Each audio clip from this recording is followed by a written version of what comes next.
Assalamu alaikum wa rahmatullahi wa barakatuhu. Hello students, this is Ashra Siddiqui.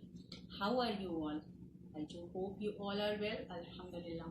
So today we are going to do exercise 1.1 of chapter 1 and I have taken the exercise from NCERT. NCERT से ये exercise क्यों ली हमने starting में? क्योंकि students you have to do the exercises from NCERT. आपको करना ही करना है whether you are taking standard और you are taking basics for your exams, चाहे आप स्टैंडर्ड ले रहे हो चाहे आप बेसिक्स ले रहे हो, आपको एनसीईआरटी लगानी ही लगानी है. That is the very very important book.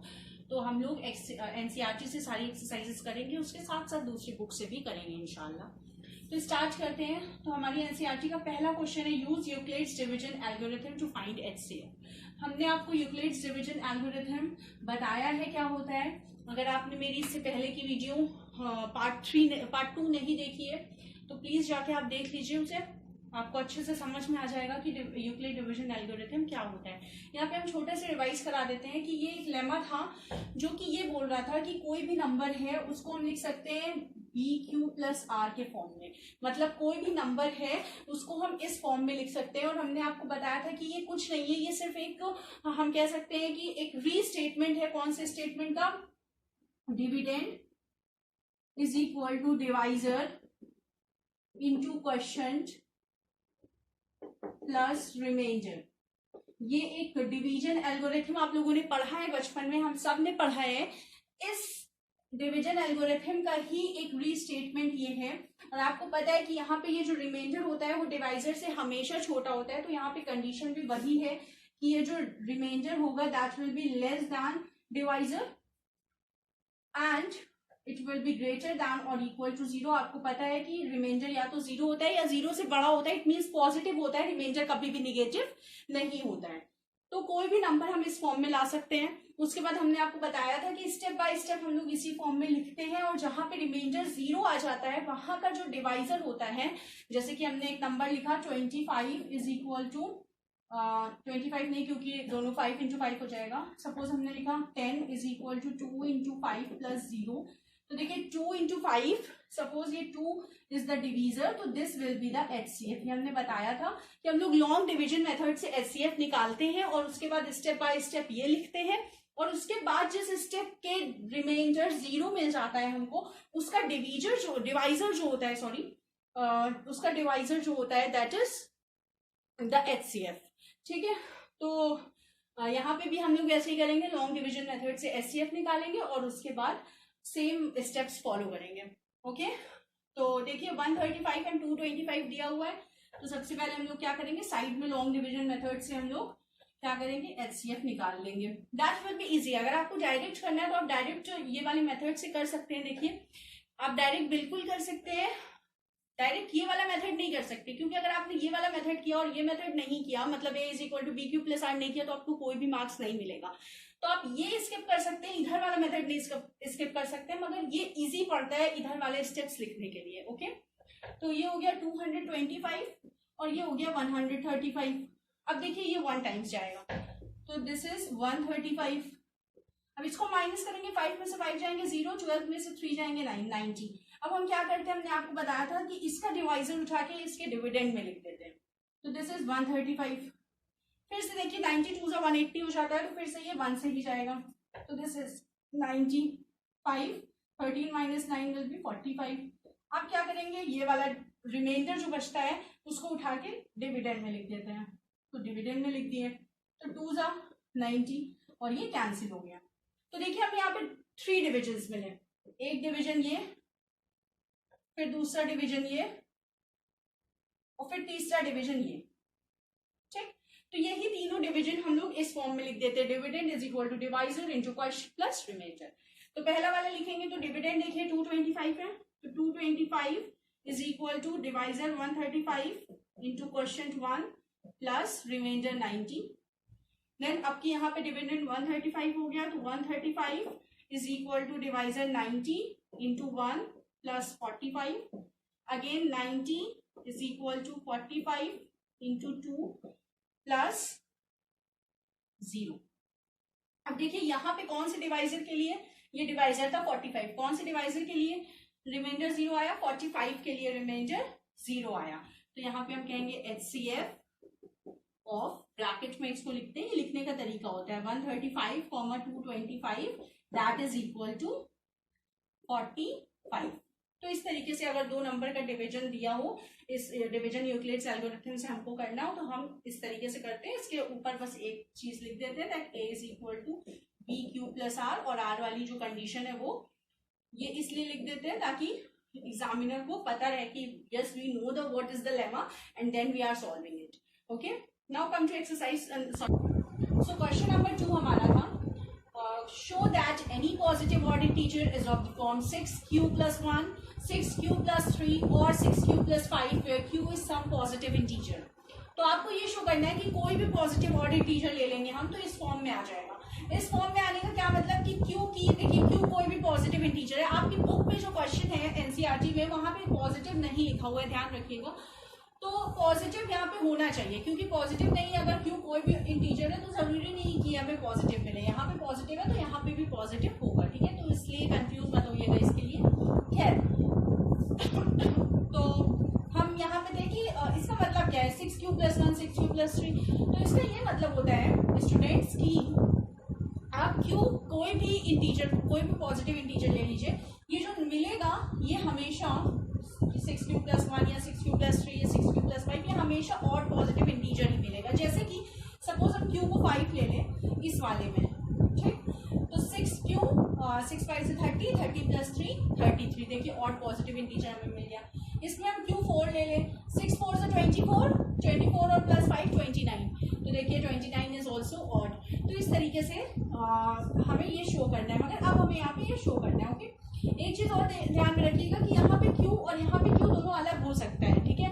अभी जब आप दूसरे क्वेश्चंस करेंगे तो उसमें इस तरीके का आएगा, इसलिए ये चीज ध्यान में रखिएगा कि जरूरी नहीं है कि q की वैल्यू सेम ही हो, क्योंकि दिस इज द क्वेश्चन, ठीक है।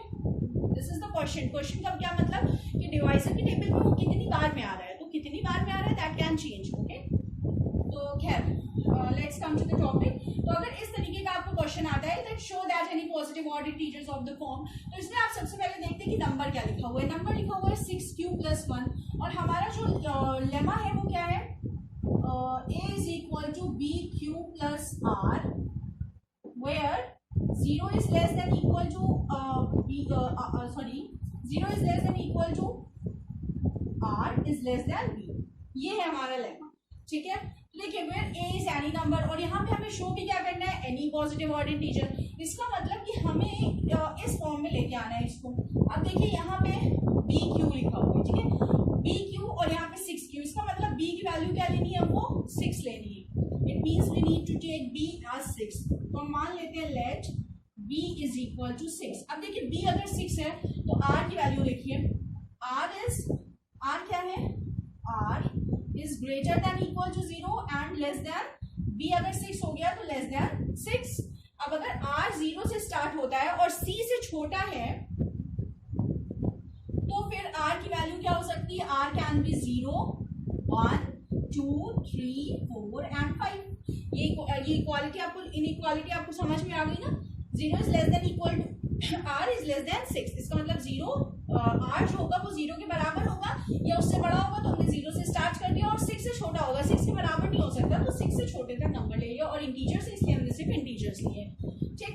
अब अगर देखिए r 0 है तो a क्या बनेगा, a is equal to b कितना है 6q प्लस 0। इसी तरीके से यहाँ पे आप लोग लिख देंगे for r is equal to 0। इसी तरीके से हम लोग लिख देंगे for r is equal to 1, a is equal to 6q plus 1, यहाँ पे लिख देंगे 6q ओनली। इसी तरीके से for r is equal to 2, a is equal to 6q plus 2। For r is equal to 3, a is equal to 6q plus 3। For r is equal to 4, a is equal to 6q plus 4। इसी तरीके से for r is equal to 5, a is equal to 6q plus 5। तो ये हमारे numbers मिल गए हमको। या तो हमें क्या मिलेगा, 6q मिलेगा, या तो 6q प्लस 1, या तो 6q प्लस 2, या तो 6q प्लस 3, या तो 6q प्लस 4, और या तो 6q प्लस 5। अब यहाँ पे देखिए इसमें और इसमें, और 6q plus 2 and 6q plus 4, 6q will हमेशा इवन आएगा। क्यों इवन आएगा? क्योंकि इवन को जब भी हम किसी भी नंबर से मल्टीप्लाई करते हैं तो हमें रिजल्ट इवन ही मिलता है।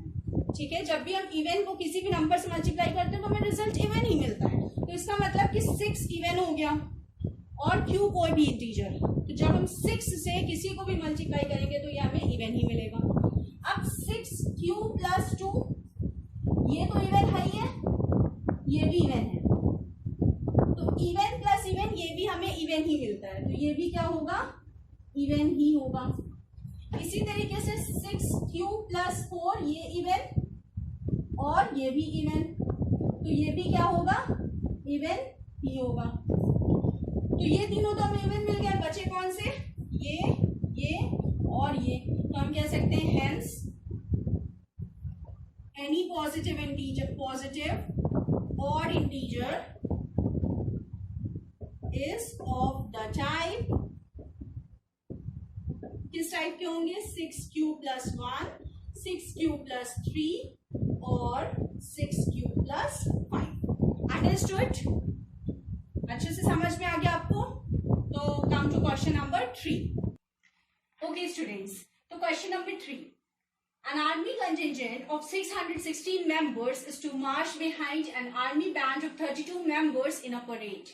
The two groups are to march in the same number of columns. What is the maximum number of columns in which they can march? देखिए क्वेश्चन क्या है, मान लीजिए कि सपोज कह सकते हैं कि 8 लोग हैं, नहीं 8 नहीं, 15 लोग हैं। ठीक है, 15 लोग हैं,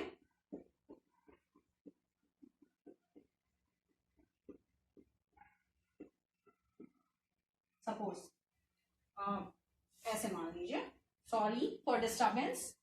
ठीक है, हम चाह रहे हैं आपको बिल्कुल अच्छे से क्लियर हो, इसलिए 15 लोग हैं। एक स्टूडेंट सपोज कि जो प्रीफेक्ट्स हैं स्कूल के वो 15 हैं। ठीक है, और उसके बाद जो नॉर्मल हाउस स्टूडेंट्स होते हैं वो 45 हैं। ओके, ये हो गए हमारे हाउस स्टूडेंट्स। अब मार्चिंग करनी है, और मार्चिंग ऐसे करनी है कि ये जो 15 प्रीफेक्ट्स हो इनकी जितनी कॉलम बने उतने ही ये 45 हाउस स्टूडेंट्स की भी कॉलम बने, दोनों की कॉलम सेम हो। कॉलम का क्या मतलब हो गया कि सपोज ये कॉलम बन रही है, ठीक है, ये एक कॉलम हो गई, ये दूसरी कॉलम हो गई। ठीक है, ये these vertical lines are the columns and these horizontal lines are the rows। ठीक है, तो ये वर्टिकल कॉलम्स बन रही है। तो क्वेश्चन ये कह रहा है कि जितनी इनकी कॉलम हो उतनी ही इनकी भी कॉलम हो। ठीक है, या आप कह सकते हैं कि the two groups are to march in the same number of columns। हाँ, ठीक है, तो दोनों की नंबर ऑफ कॉलम सेम होना चाहिए।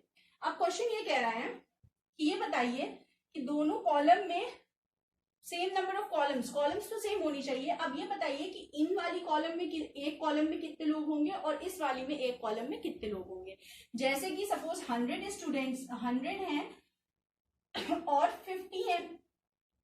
ठीक है, या इसको रहने ही दीजिए, इसी पे करते हैं हम लोग, 15 और 45 पे करते हैं। ठीक है, तो अब आपको ये देखना है कि 15 प्रीफेक्ट्स हैं, ठीक है, और 45 हाउस स्टूडेंट्स हैं। अब ये प्रीफेक्ट्स का जितना नंबर ऑफ कॉलम होगा उतना ही इनका भी नंबर ऑफ कॉलम होगा। इसका मतलब अब हमें नंबर ऑफ कॉलम ऐसा पता होना चाहिए, ऐसा निकालना होगा जिसमें कि ऐसा नंबर चाहिए जिसकी टेबल में ये वाला भी आए और ये वाला भी आए। ठीक है, और आपसे पूछा है मैक्सिमम नंबर ऑफ कॉलम, इसका मतलब कि हमें ऐसा सबसे बड़ा नंबर चाहिए। तो देखिए सबसे बड़ा नंबर जिसकी टेबल में ये भी है 15, किसकी टेबल में आता है 1, 3, 5 एंड 15। 45 किसी टेबल में आता है 1, 3, 5, 15।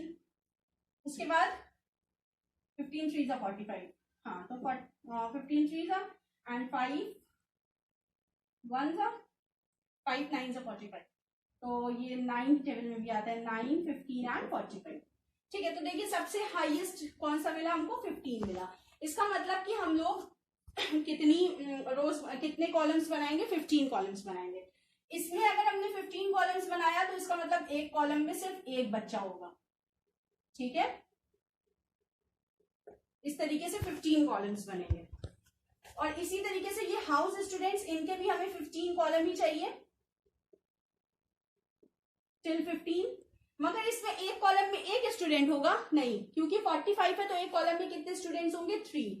3 3 3, तो यहाँ पे एक और फिर इसका 3, फिर एक फिर इसका 3, फिर एक फिर इसका 3। इसी तरीके से यहाँ पे भी है कि 616 मेंबर्स हैं आर्मी कंटिजेंट के और आर्मी बैंड है 32 मेंबर्स का। तो 32 मेंबर्स के पीछे इनको 616 को मार्च करना है, मगर प्रॉब्लम ये कि जितना नंबर ऑफ कॉलम इतना हो, मतलब जितनी लाइन इनकी लगे उतनी ही लाइन इनकी भी लगे। ये हो सकता है कि इसमें अलग नंबर ऑफ इस टू मेंबर्स हो और इसमें अलग नंबर ऑफ मेंबर्स हो। तो यहाँ पे हमने निकाला कि एक्चुअल में HCF निकाला, तो यहाँ पे भी हमें HCF ही निकालना है, but with Euclid division lemma. Okay, मतलब हमें यूक्लिड डिवीजन एल्गोरिथम का यूज करके निकालना है, ना कि नॉर्मल मेथड जो हम लोग 5th 6th में पढ़ते हैं। तो अब यहाँ पे हम लोग कैसे निकालेंगे, सिंपली फिर से वही डिवीजन। तो 616 को 32 से डिवाइड करेंगे, तो सबसे पहले तो देखिए 2 × 64 हो जाता है, तो 1 से जाएगा, तो यहाँ पे 32, 11 में से 2 जाएंगे तो 9 आएगा, और यहाँ पे क्या बचेगा, यहाँ पे बचेगा 5 में से 3 जाएंगे तो 296, तो फिर 32। अब 32 देखिए 2 9s हम ले जा सकते हैं, सॉरी 9 2s ले जा सकते हैं, क्योंकि 9 3 से 27 होता है, तो 9 से लेके जाएंगे तो 9 2s 18, 1 9 3 से 27 28, 16 में से 8 जाएंगे 8 आएगा, और ये अब यहाँ पे 32 हम उतार सकते हैं, ठीक है। तो ये 8 4 32, ये कैंसिल हो गया। तो अब देखिए यहाँ पे 2 डिवीजन मिल रहे हैं, एक ये पूरा डिवीजन हो रहा है कंप्लीट, देखिए यहाँ पे नहीं हो रहा है क्योंकि यहाँ पे ये तो 6 उतर रहा है, तो एक कंप्लीट ये हो रहा है और एक कंप्लीट डिवीजन ये हो रहा है, 2 मिल रहा है। तो 2 स्टेप मिलेंगे हम लोगों को। पहला मिलेगा 616 is equal to 32 into 19 plus remainder 8 बच रहा है, और दूसरा आ रहा है 32 is equal to 8 into 4 plus 0। अब देखिए यहाँ पे जहां पे 0 आया वहां पे डिवाइजर क्या था 8, इसका मतलब HCF क्या होगा 8, तो इसका मतलब HCF ऑफ 616 एंड 32 इज 8। इसका मतलब 8 रोज बनेगी। अब 8 रोज देखिए इसकी बनेगी और 8 रोज इसकी, तो 8 रोज इसकी बनेगी, मतलब 8 रोज में एक रो में 4 मेंबर्स इसके होंगे, और इसमें इसके में कितने मेंबर्स होंगे इसको डिवाइड करके देख लीजिए। 8 से अगर हम डिवाइड करेंगे 8 7 से 56 और 61 फिर से 56 आएगा, तो 8 7 मतलब 77। तो इसके 77 मेंबर्स एक रो में होंगे और 4 रो बनेगी, और इसके 8 मेंबर्स एक रो में होंगे और 4 रो बनेगी। आप इमेजिन कर पा रहे हैं ना हम क्या कहना चाह रहे हैं आपसे, आई होप आप कर पा रहे हैं, तो आपको ये समझ में आ गया। तो इसमें भी हमें HCF ही निकालना है। तो देखिए आपको अगर इस तरह का क्वेश्चन है तो आपको ये कैसे पता चलेगा कि हमें HCF निकालना है। HCF में यहाँ पे मैक्सिमम जरूर लिखा होगा, because HCF is highest common factor. Okay, now come to question number 4. Okay students, so come to question number 4. Use Euclid's division lemma to show that the square of any positive integer is either of the form 3m or 3m plus 1 for some integer. तो अभी जैसे आप लोगों ने किया उसी तरीके से ये भी करना है, बट यहाँ पे एक चीज एक्स्ट्रा ऐड कर दी गई है, क्या, square of any positive integer. तो हमें हमारा जो लेमा है वो क्या है, a is equal to B Q plus R, where 0 is less than equal to r is less than b। ये हमारा लेमा है, ठीक है। अब हमें ये नहीं प्रूफ करना है, हमें ये प्रूफ करना है, ठीक है, ध्यान रखिएगा। Square of any positive integer, तो हमें इसका स्क्वायर प्रूफ करना है। तो इतना परेशान होने की बिल्कुल भी जरूरत नहीं है, क्या करना है, सिंपली लॉजिक लगाना है। अभी देखिए यहाँ पे 3m और 3m प्लस 1 प्रूफ करना है, तो m के साथ वाला 3, m के साथ वाला 3, इसका मतलब b हमें क्या लेना है, 3 लेना है। तो हम लिखेंगे let b is equal to 3।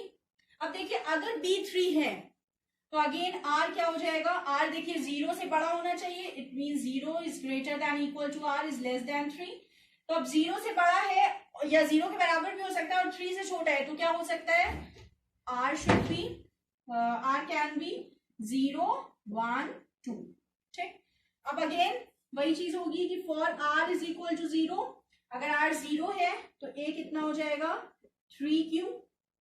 ध्यान रखिएगा यहाँ पे m है तो m नहीं रख देंगे, 3q, okay, 3q plus 0 that is 3q। इसी तरीके से for r is equal to 1, a is equal to 3q plus 1, and for r is equal to 2, a is equal to 3q plus 2। Now see plus 2 वाला तो कोई system अभी है नहीं यहाँ पे, सिंपली तो अभी हम ये लेंगे 3q और 3q प्लस 1। तो अब देखिए अगर हम ले a is equal to 3q, ठीक। अब अगर हमें क्या चाहिए, हमें इसका स्क्वायर चाहिए, तो हम इसका स्क्वायर कर देंगे, हम लिखेंगे squaring both sides. Squaring both sides का क्या मतलब होता है बच्चों, कि हमें इधर भी स्क्वायर करना है और इधर भी स्क्वायर करना है, तो this will B A square, कोई भी नंबर का स्क्वायर, एंड दिस इज 3 का square, that is 9q square. अब देखिए हमें क्या चाहिए यहाँ पे, एक्चुअली हमें 3 चाहिए, m के साथ क्या चाहिए 3, तो क्या हम 3 अलग से लिख सकते हैं इसको, ऑब्वियस सी बात है, हम 9 को लिख सकते हैं 3 इंटू 3q स्क्वायर, तो इसको हम ऐसे लिख सकते हैं 3 इंटू 3q स्क्वायर। तो अगर हम इसको 3q स्क्वायर को m मान लें तो ये हो जाएगा 3m, 3q स्क्वायर की जगह पे हम m लिख देंगे, तो ये हो गया क्या 3m। ठीक है, तो देखिए बहुत सिंपल था, हमने कुछ नहीं किया, सिर्फ स्क्वायर लिया। दूसरा वाला देखिए, a is equal to 3q plus 2। अब अगर a is equal to 3q plus 2 है तो हम लिख सकते हैं क्या, a is equal to 3q plus 2 और फिर से स्क्वायर करते हैं, तो ये तो a स्क्वायर हो जाएगा। ये देखिए a प्लस b का होल स्क्वायर है ये, तो a प्लस b का होल स्क्वायर क्या होता है, ये होता है a square plus b square plus 2ab, तो इसका स्क्वायर मतलब 3q का स्क्वायर, तो ये हो जाएगा 9q स्क्वायर प्लस b का स्क्वायर मतलब 2 का स्क्वायर, 2 का स्क्वायर मतलब 4 प्लस क्या 2ab, मतलब 2 इंटू a का मतलब इंटू 3q और इंटू 2 का मतलब फिर से 2, b का मतलब 2। ठीक है, तो ये हो जाएगा 9q स्क्वायर, इसको हम पहले लिख देते हैं क्योंकि q के साथ है, तो 2 3 जा 6, 6 2 जा 12, तो प्लस 12q प्लस 4। अब देखिए हमें 3 कॉमन चाहिए क्योंकि यहाँ पे 3m प्लस 1 है, तो 3 हमें ऐसे तो कॉमन मिलेगा नहीं, हम ये कर सकते हैं कि 9q square plus 12q plus 4 को हम लिख दें 3 प्लस 1। ओके, देखिए 4 को हमने लिख लिया, 3 प्लस 1, तो अब हम क्या कर सकते हैं, इसमें से कॉमन ले सकते हैं, तो अब कॉमन लेंगे हम लोग तो क्या होगा, देखिए 3 और यहाँ पे 12 है, यहाँ पे 9 यहाँ पे 12 है, यहाँ पे 3, तो हम 3 कॉमन ले लेंगे, तो 3 कॉमन ले लेंगे तो यहाँ पे बचेगा 3 3 जा 9 होता है, तो 3q स्क्वायर प्लस 3 4 जा 12, तो 4q प्लस 3 1 जा 3, तो 1, और ये प्लस 1 अलग से, तो देखिए 3 और m की जगह पे अगर हम ये रख दें तो ये 3m प्लस 1 हो जाएगा, और यहाँ पे हम ब्रैकेट में लिख देंगे 4m is equal to 3q square plus 4q plus 1।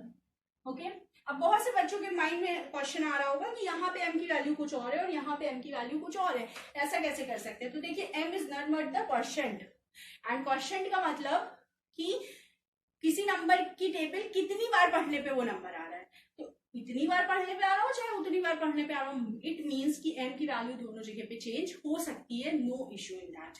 Okay, तो देखिए यहाँ पे a स्क्वायर 3m प्लस 1 के फॉर्म में आ गया और यहाँ 3m के फॉर्म में आ गया, तो फिर से हम आंसर में वही चीज लिख देंगे, hence any positive integer is either of the form 3 and the square of any positive integer is either of the form 3m or 3m plus 1 for some integer m. Understood? Okay, let's come to question number 5. Okay students, so come to question number 5, that is the last question, so be happy.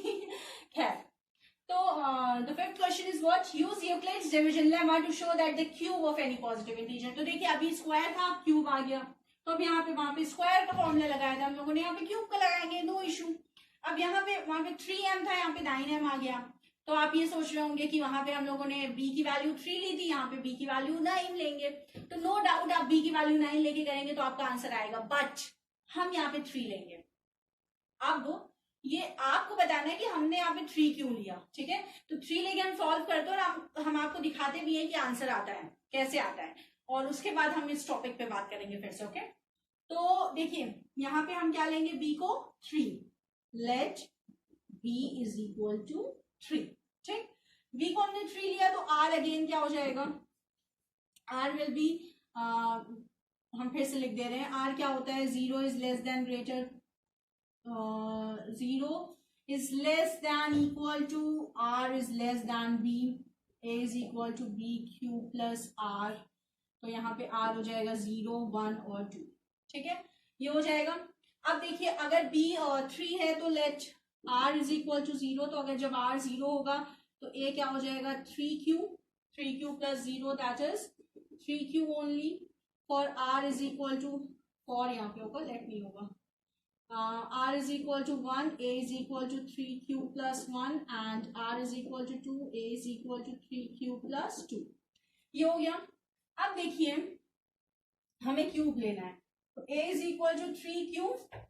अब हमें क्या चाहिए, इसका cube चाहिए, तो अब हम इसका क्यूब लेंगे तो हमें क्या मिलेगा, क्यूबिंग। हम यहाँ पे लिखेंगे क्यूबिंग बोथ साइड्स। अब क्यूब करेंगे तो हमें a का क्यूब मिल जाएगा, यहाँ पे क्यूब का मतलब पावर 3, और 3 का क्यूब क्या होता है, 3 3 9, 9 3 27, तो 27 क्यूब। अब देखिए 27 को क्या हम 9 के फॉर्म में ब्रेक कर सकते हैं, देखिए यहीं से आपको आंसर मिल गया। 23 के क्यूब को हम इस फॉर्म में ब्रेक कर सकते हैं, इसलिए हम 3 ले सकते हैं, ठीक है। तो 3 के क्यूब को हम यहाँ पे 9 के फॉर्म में ब्रेक कर सकते हैं, तो हमने यहाँ पे ब्रेक करेंगे तो ये हो जाएगा क्या, 9 इंटू 3 क्यूब, ठीक। अब ये 3 क्यूब को अगर हम m मान लें तो ये क्या हो जाएगा, 9m होगा, बताइए। बिल्कुल होगा। वेयर हम यहाँ पे लिखेंगे m is equal to 3 cube, m की जगह 3 क्यूब की जगह हमने m ले लिया। अब इसी तरीके से हम लोग a को ले लें 3 क्यूब प्लस 1, तो अगर हम 3 क्यूब प्लस 1 लेंगे और फिर क्यूब करेंगे तो हमें क्या मिलेगा, a cube is equal to 3 cube plus 1 का क्यूब। तो अब देखिए a प्लस b का होल क्यूब, तो a प्लस b का होल क्यूब ये होता है a cube plus b cube plus 3a square b plus 3ab square. ये क्लास 9 में आपने पढ़ा है, नहीं पढ़ा है तो रिवाइज कर लीजिए यहाँ पे मतलब पढ़ लीजिए, और पढ़ा है तो रिवाइज कर लीजिए, सिंपल।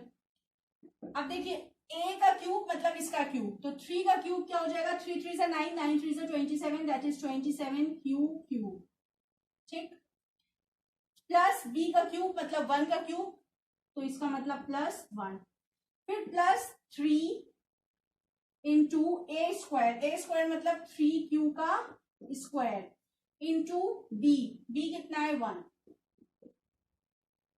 प्लस 3ab स्क्वायर, इसका मतलब 3, और उसके बाद a कितना है हमारा 3q, और फिर b का स्क्वायर मतलब 1 का स्क्वायर।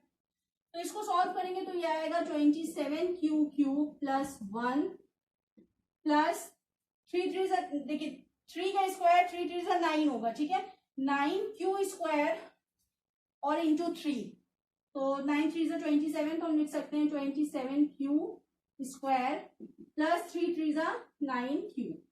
तो अब देखिए इसको हम लिख सकते हैं 27q plus 27q square plus 9q plus 1। हमने कुछ नहीं किया, सिर्फ 1 को लास्ट में कर दिया। अब देखिए इसमें और इसमें से हम 9 कॉमन ले सकते हैं, सिंपल है। तो हम इन तीनों में से 9 अगर कॉमन लेंगे तो 9 कॉमन ले लेते हैं, 9 3 से 27 होता है, तो 3q plus 3q square plus 9 1 से 9 होता है, तो यहाँ पे सिर्फ q बचेगा प्लस 1। तो देखिए हमें क्या मिला 9, अगर हम इस पूरे को m मान ले तो हमें क्या मिलेगा 9m प्लस 1। तो देखिए हमें पहला फॉर्म मिल गया 9m, दूसरा फॉर्म मिल गया 9m प्लस 1। अब हमें तीसरा चाहिए 9m प्लस 8, तो 9m प्लस 8 हम इससे लेंगे, a is equal to 3 cube plus 2, क्योंकि 2 का क्यूब 8 होता है, तो a is equal to 3 cube plus 2, तो a cube is equal to 3 cube plus 2 का होल क्यूब। अब देखिए यहाँ पे भी फिर से यही वाला फॉर्मूला लगाएंगे हम लोग, ठीक है। तो a क्यूब मतलब 27 cube plus 8 plus 3a square b, तो 9 3 27, 27 को 2 से मल्टीप्लाई करेंगे तो ऐसे ही लिख देते हैं 27 into 2 Q square plus 3a b square, तो 3 3 9, 9 4 36, और b स्क्वायर मतलब इसका स्क्वायर लेना है, इसका नहीं लेना है, क्यू, ठीक है। वो फॉर्मूले में रखेंगे तो यही वैल्यू आ जाएगी। अब ये हो जाएगा 8 को लास्ट में कर दीजिए, तो 27 क्यू प्लस 27 इंटू 2 को हमने वैसे ही रखा है, ठीक है। तो 27 इंटू 2 ये आपका इजी बनाएगा, प्लस 36 क्यू प्लस 8। तो अब देखिए इस सब में से हम 9 कॉमन ले सकते हैं, 9 यहाँ से 9 कॉमन ले लेते हैं, तो 3 क्यू प्लस, अब देखिए यहाँ पे 27 इंटू 2 है, तो 27 में से हम लोग 9 कॉमन ले लेंगे, तो 9 3 27, 3 बचेगा और 3 2 6 हो जाएगा, तो 6 क्यू स्क्वायर। अब देखिए मल्टीप्लाई कर देते तो 54 आता, फिर 9 कॉमन लेते फिर 6 आता, तो उसका कोई मतलब नहीं है। तो इसलिए हमने यहाँ पे ऐसा ही रहने दिया था। प्लस 36 क्यू, तो 9 4 से 36 क्यू, तो ये हो गया, और प्लस 8। तो देखिए 9, अगर हम इस पूरे को m ले लें तो 9m प्लस 8। ओके, तो ये मिल गया हमारा। तो हम कह सकते हैं अगेन, तो एक हमें ये मिल गया a क्यूब, एक हमें यहाँ पे ये मिल गया और एक हमें ये मिल गया। तो लास्ट में हम क्या करेंगे, हेंस एनी क्या है, the cube of any positive integer, the cube of any positive integer is of the form 9m, 9m plus 1, 9m plus 8। तो इस तरीके से आपका सॉल्व हो गया। देखिए कितना सिंपल था। ध्यान रखिएगा, हमने फिर से बताया कि 9 से अगर आप करेंगे तो 9 से भी आंसर आएगा, बस नंबर्स थोड़े बड़े बड़े मिल जाएंगे। 3 से हमने किया तो नंबर्स छोटे मिले, और हम 3 समझे कैसे, यहाँ से कि 3 का जो क्यूब आ रहा है उसमें से हम 9 को कॉमन ले सकते हैं। ठीक है, तो आई होप आपको समझ में आ गया। मगर अगर कोई भी डाउट है तो आप प्लीज कमेंट सेक्शन में जरूर पूछिएगा। छोटे से छोटा डाउट भी रहने मत दीजिएगा, क्योंकि वही छोटा सा सीड आगे चल के बहुत बड़ा ट्री बन जाता है। तो सीड को वहीं पे खत्म कर दीजिए। डाउट के सीड की बात कर रहे हैं हम, तो आप कमेंट सेक्शन में पूछ लीजिएगा। और एनसीईआरटी लगाना मस्ट है, हम बार बार बोल रहे हैं, तो आपको एनसीईआरटी लगाना ही लगाना है। ओके, सो जज़ाकल्लाहु खैर, अस्सलामु अलैकुम व रहमतुल्लाहि व बरकातहू।